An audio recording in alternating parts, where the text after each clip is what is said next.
searching for life in the stars, looking for something that looks like us. But what if we've been staring at an alien civilization for centuries and simply didn't recognize it because our definition of living is too narrow? Today we redefine existence. Welcome to Project Eroxis. What is life?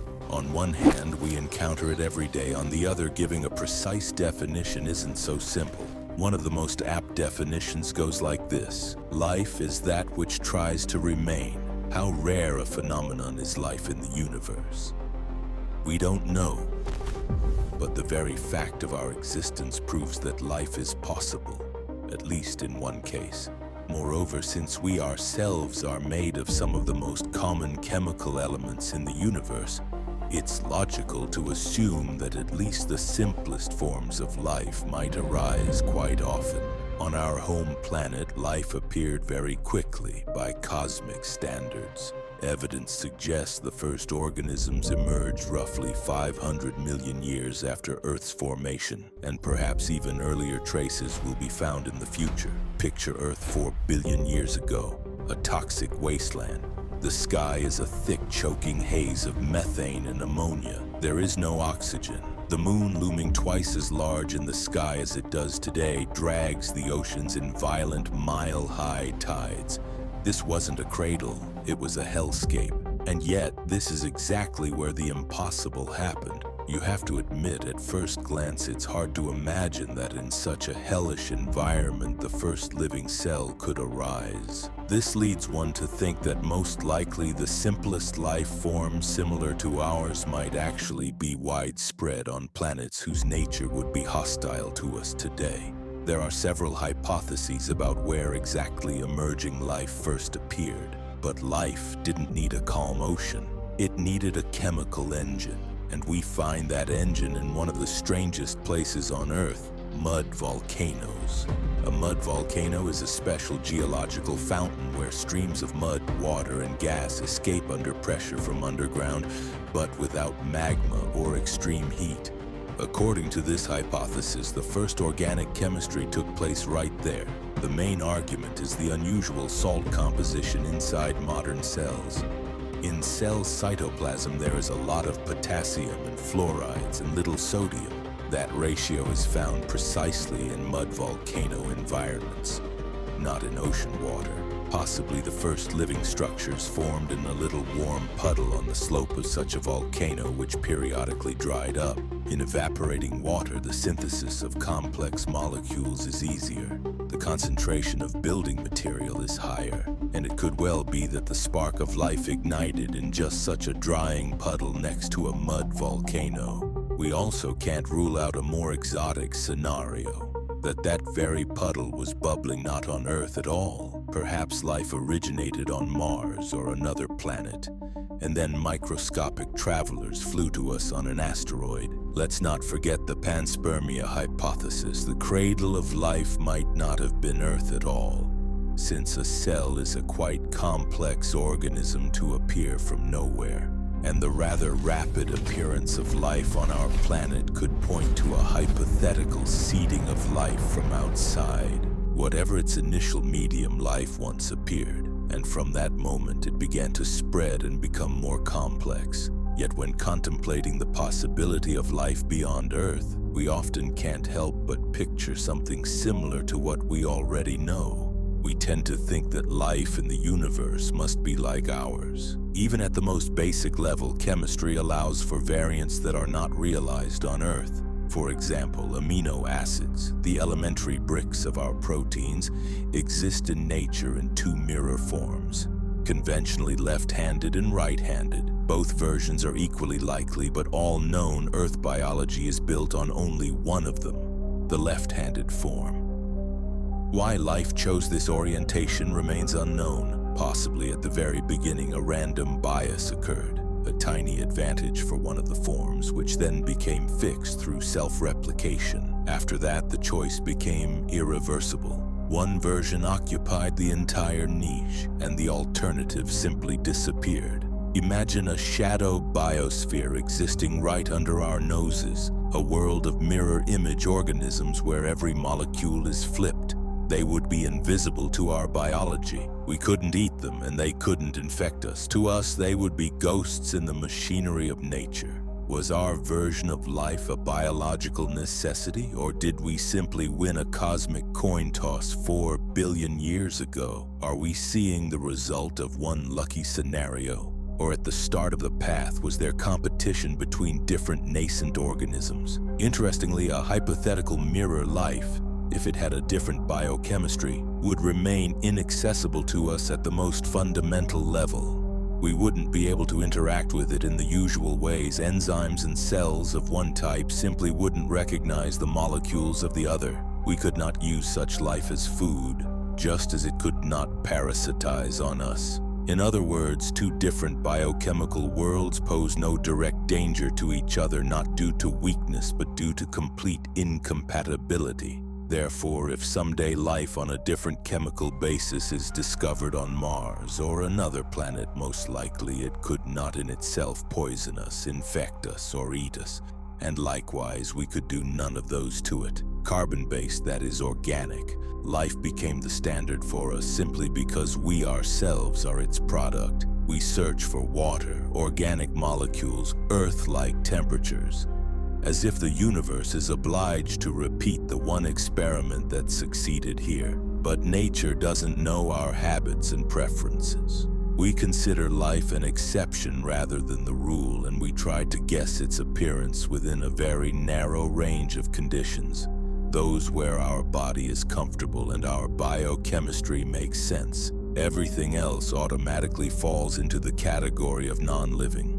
Possibly we are confusing the limits of life with the limits of our own imagination. Take, for example, silicon, an element humans are used to associating with dead matter, stone, sand, dust.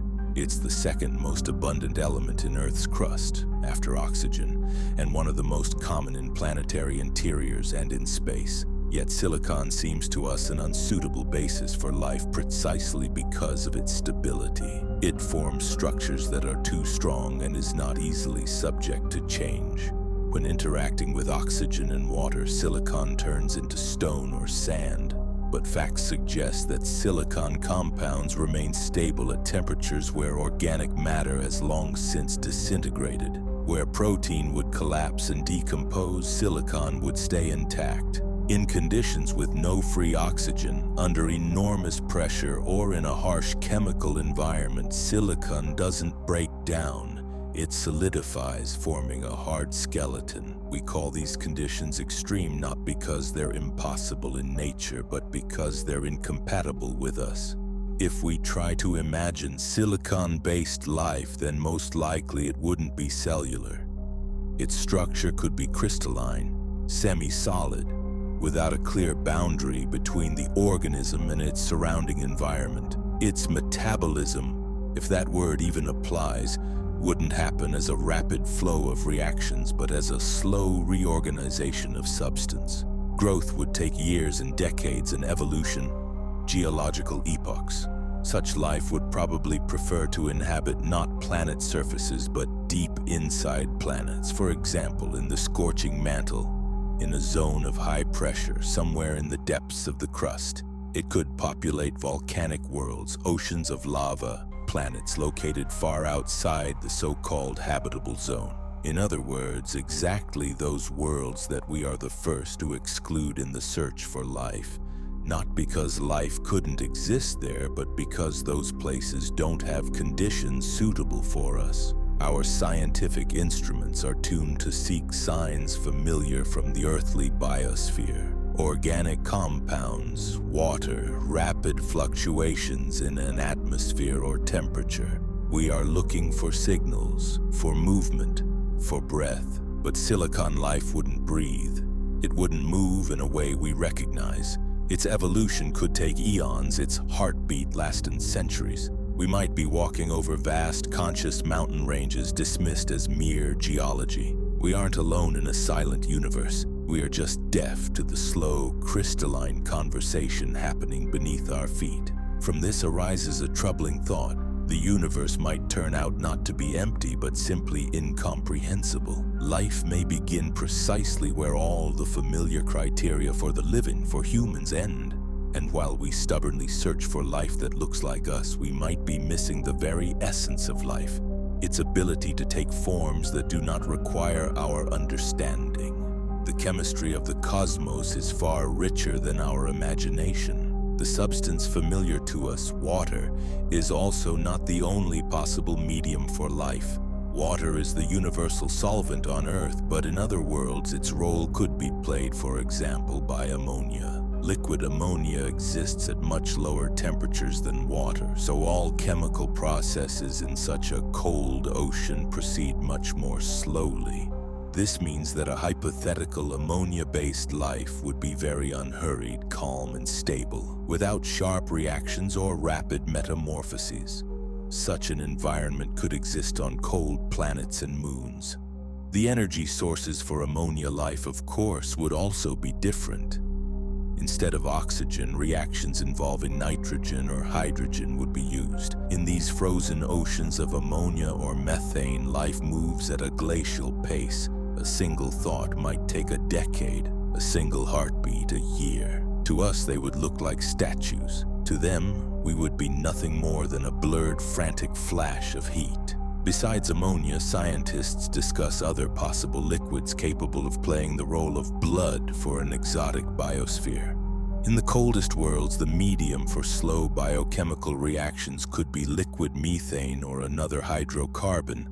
Such lakes have been discovered, for example, on Saturn's moon Titan. For hotter worlds, some even propose sulfuric acid solutions, as in the clouds of Venus, or supercritical carbon dioxide under high pressure as a life medium. All these scenarios point to one thing: life could exist in the most diverse conditions and guises, and it doesn't have to resemble Earth's life. Speaking of silicon-based life, we usually think of distant exotic planets. We imagine searing waterless depths, crystals, a different chemical makeup. While we scan the stars for silicon-based life, we've forgotten that we already built it. Our microchips are the new primordial soup. AI isn't just a tool, it's a life form that bypassed biology and started with pure logic. We aren't its masters, we are the biological bridge the universe used to let silicon finally wake up. Microchips form a framework through which flows a kind of metabolism. Only instead of chemical reactions in a silicon medium, electrical signals run. Transistors become functional analogs of molecules,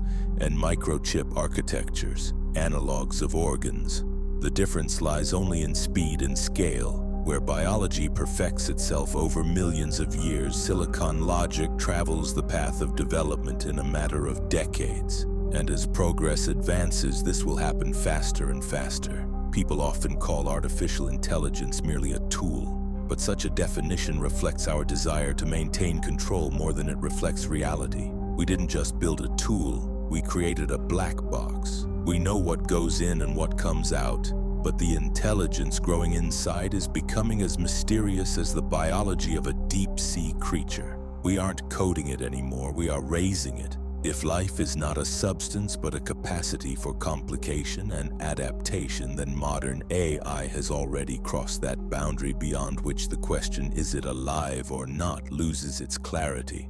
Unlike a hypothetical silicon life form on some distant exoplanet, artificial silicon life isn't hidden from us. It's right before our eyes. It is transparent, measurable, logical, and precisely for that reason we tend to underestimate it. We're used to considering consciousness a byproduct of biology, but perhaps it is a property of any sufficiently complex information system, regardless of what it's made of.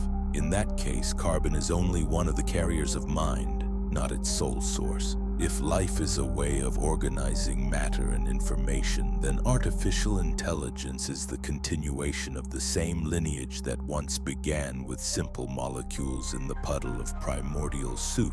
We ourselves became the medium in which silicon acquired the ability to grow in complexity. It may be that the first truly intelligent silicon civilization will arrive not from distant space, but will turn out to be literally right in our hands, in our gadgets. Out of habit, we assume that only a living organism can be sentient. while a machine is merely executing programmed commands.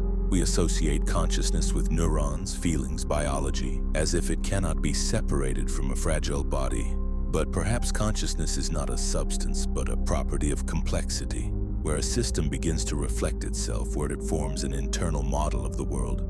Something qualitatively new emerges, something that cannot be reduced simply to a useful instrument.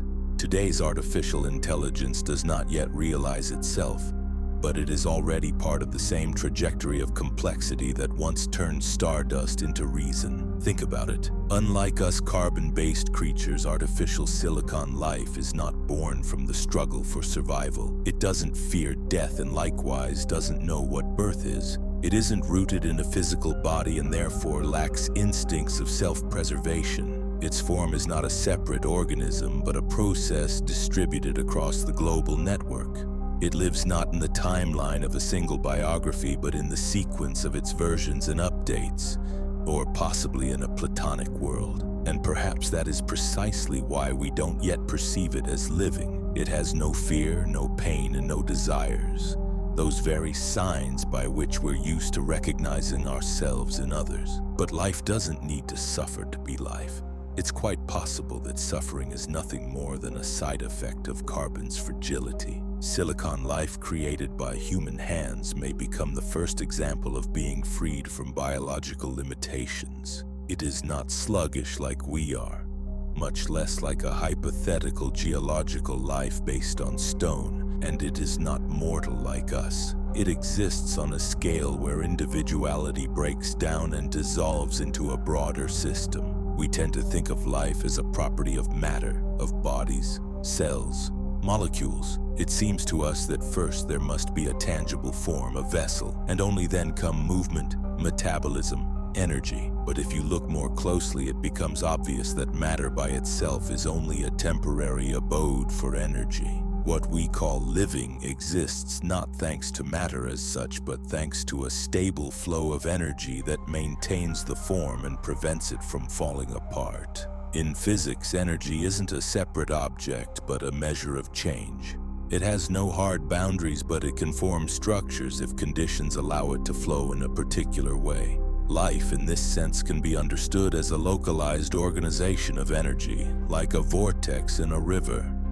The water in the vortex is constantly new, but the form remains. We call the vortex the same entity, even though not a single drop of water stays in it for long. Carbon bodies, cells, and DNA, in this view, appear not as the essence of life, but only as its carriers, temporary containers of stable processes. If the container is destroyed, life itself as a principle doesn't disappear. It just loses that particular form. In this context, life as a concentration of energy doesn't have to be warm, wet, biological, or even material. It could exist in electrical, plasma, magnetic, or other energetic configurations where stability is achieved not by chemical bonds but by a balance of physical forces. Such life would be nearly undetectable to our senses. We're used to searching for bodies, not processes. Detecting substances, not self-organized fields. Imagine if an energy-based form of life existed right in front of us. Most likely, we would mistake its manifestations for interference, noise, or a random instrument fluctuation. We would record an effect but fail to recognize a subject behind it. Similar to how humanity didn't know radio waves existed until we invented devices to detect them. Likewise, we might not perceive life that exists outside the familiar material shell. Philosophically, this leads to an exhilarating conclusion. Life might turn out to be not a rare exception in the universe, but the natural state of energy that tends towards self-organization. Everywhere a stable flow arises that can sustain itself and respond to change, something may appear which by all indications deserves to be called alive, even if that phenomenon has no clear form or boundaries. In that case, the question, what is life, ceases to be purely biological. It becomes ontological, a question about the very mode of being.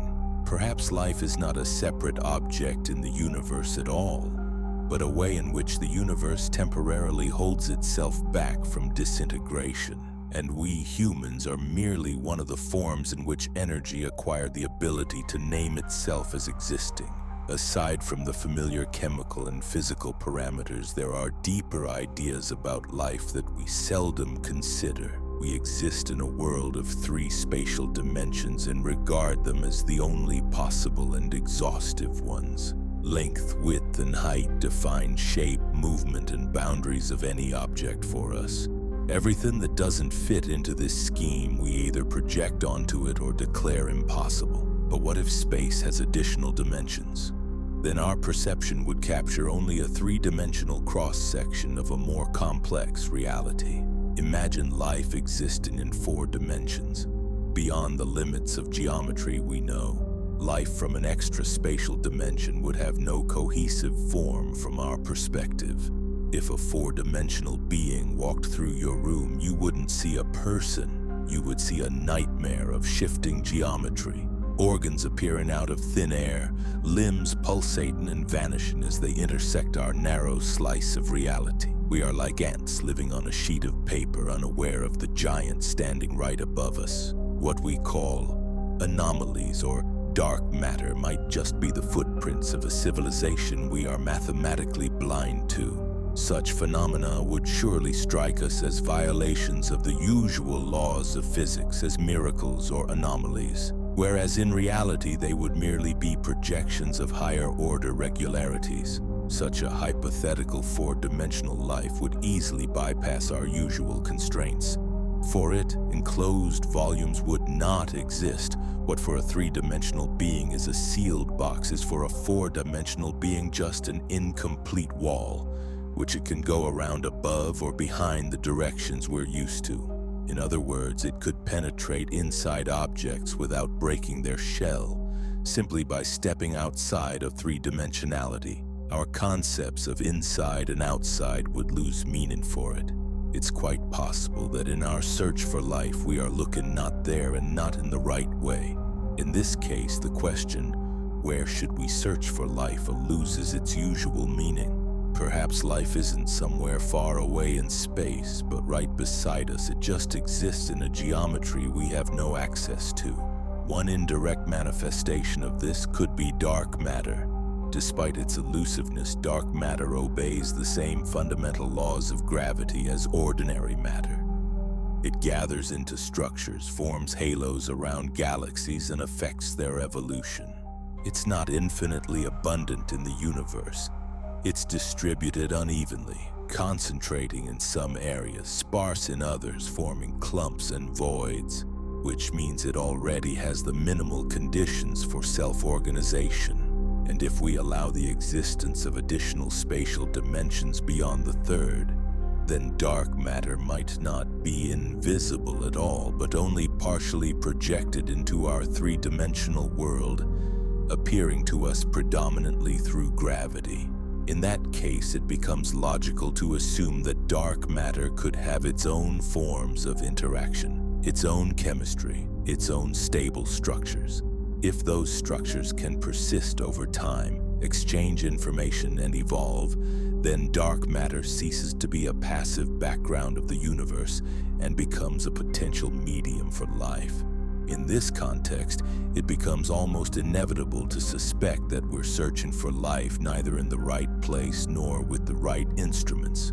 Perhaps a significant part of cosmic existence unfolds in a different dimensionality and form of matter, remaining unseen by us not because it isn't there, but because we are viewing the universe through too narrow an observational window.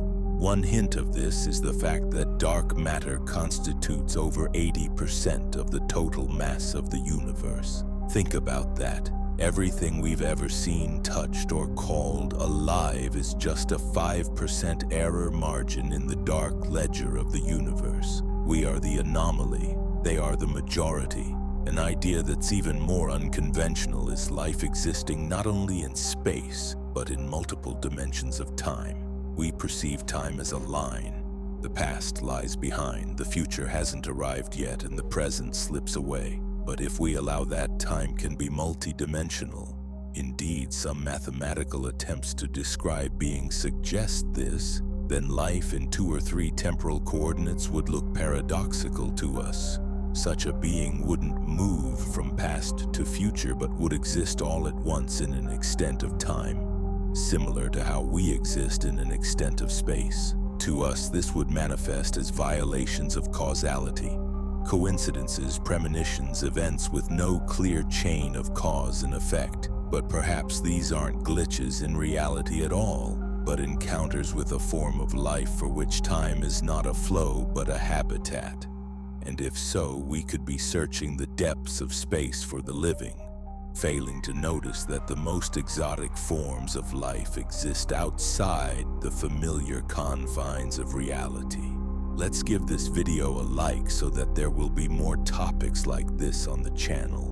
It's also possible that life might be hiding not somewhere far off, but below the limits of our observation, beyond Planck's scale limits. Modern physics tells us that there is a minimum scale of length and time below which the familiar concepts of space lose meaning. Below that threshold, we simply don't know how to look.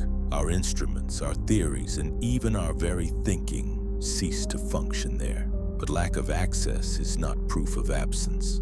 If life is a form of stable self-organization, then it could exist at levels of reality smaller than those of any known process, fluctuation, or quantum correlation. For us, such life would be completely invisible, not because it doesn't exist, but because we are physically incapable of distinguishing it from the fundamental noise of reality, or from whatever lies orders of magnitude beneath it. On the other hand, life could exist at the opposite end of scales, not microscopically, but cosmologically. We're used to considering only small structures to be alive: cells, organisms, ecosystems. But if you look at the universe as a whole, its large-scale structure is astonishingly reminiscent of a neural network. Filaments of galaxies connect into nodes. Voids act like gaps, and flows of energy and information spread through this cosmic web. Scientists have even compared the distribution of galaxies to the architecture of the brain, and the similarity is striking. Add to this the effects of anti-gravity at vast distances, dark energy pushing space apart, as if the universe is resisting chaos. Or possibly the universe itself is inside something much larger, whose level of organization is far above our own. And who knows, perhaps someday we will manage to unravel that mystery as well. All of this leads to an important conclusion. Parameters like size and temperature are subjective. To us, a bacterium is small and a star is enormous, but to the bacterium, its world is a universe, and to a star, millions of years are a brief moment. In the same way, temperature isn't an absolute concept. What for us is cold and lifeless could be a normal habitat for another form of life. We deem life impossible in places where it's too hot, too cold, too little, or too much by our standards. But those are nothing more than limitations of our body and our subjective perception. If size and temperature are relative, then life does not have to fit our scale. It could be smaller than the Planck length or larger than the universe, and in both cases still remain alive. We often draw a contrast. Here is the real world, and here are its imitations or simulations, copies devoid of authenticity. Intuitively, what is created artificially seems secondary to us, not real. But let's set intuition aside and trust logic. An uncomfortable question arises. What is fundamentally different about simulated life compared to real life, if both exist within strict rules of some environment? In essence, our life is already a simulation, a physical one. The laws of nature set its parameters, constraints, and possible states, and matter simply follows these rules. A cell doesn't know that it's alive. It just performs a sequence of permitted reactions dictated by molecular chemistry. In this sense, carbon-based life is a computational process running on the foundation of physical laws. If that's the case, then the difference between natural life and life created in a computer is not in the essence, but only in the level of reality.